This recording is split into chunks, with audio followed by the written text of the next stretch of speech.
राजधानी दिल्ली में जैसे जैसे तापमान बढ़ने लगा है उससे दोगुनी स्पीड में राजनीतिक तपिश भी बढ़ने लगी है। लोकसभा चुनावों की तारीखें नजदीक आते ही विशाल जनसभाओं के दौर अब शुरू हो गए हैं। इसी श्रृंखला में उत्तम नगर विधानसभा के बिंदापुर इलाके में बीजेपी ओबीसी मोर्चा के तत्वाधान में विशाल जनसभा का आयोजन किया गया। इस जनसभा को स्थानीय भाजपा नेताओं के साथ ही मुख्य अतिथि मध्य प्रदेश के मुख्यमंत्री मोहन यादव ने संबोधित किया।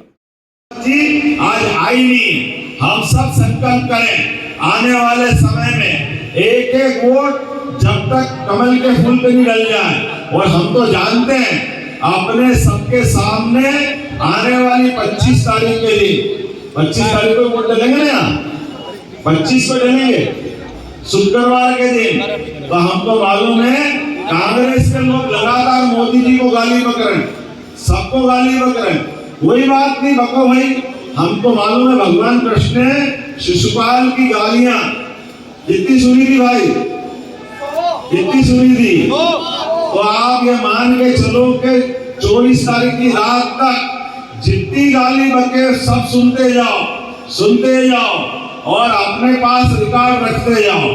और जैसे ही सो पूरी हुई थी, भगवान कृष्ण ने उंगली ऊपर करी थी, उनके हाथ में सुदर्शन चक्र आया कि नहीं आया था। और सुदर्शन चक्र ने धड़ाम से काम तमाम करा। हम भी सब सुनते जाए भाजपा वाले एक एक करके। और जैसे ही 24 के बाद 25 की सुबह होगी, अपनी उंगली बचा के चलना।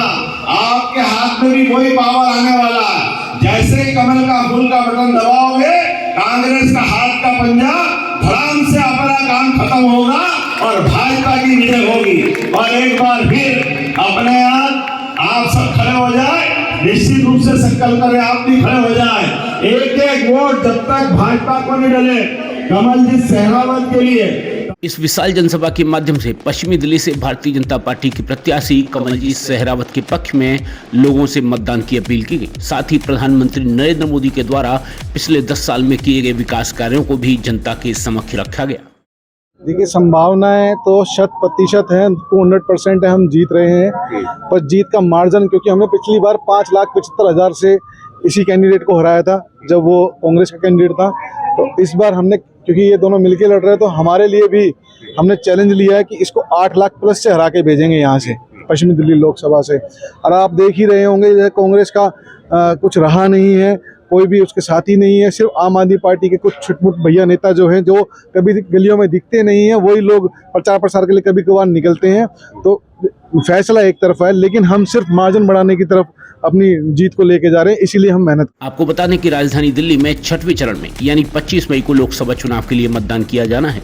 अर्थात 25 मई को प्रत्याशियों की किस्मत ईवीएम में कैद हो जाएगी और 4 जून को आने वाले नतीजे इन सभाओं के असर को सुनिश्चित करेंगे। ब्रेकिंग न्यूज दिल्ली एनसीआर के लिए ब्यूरो रिपोर्ट।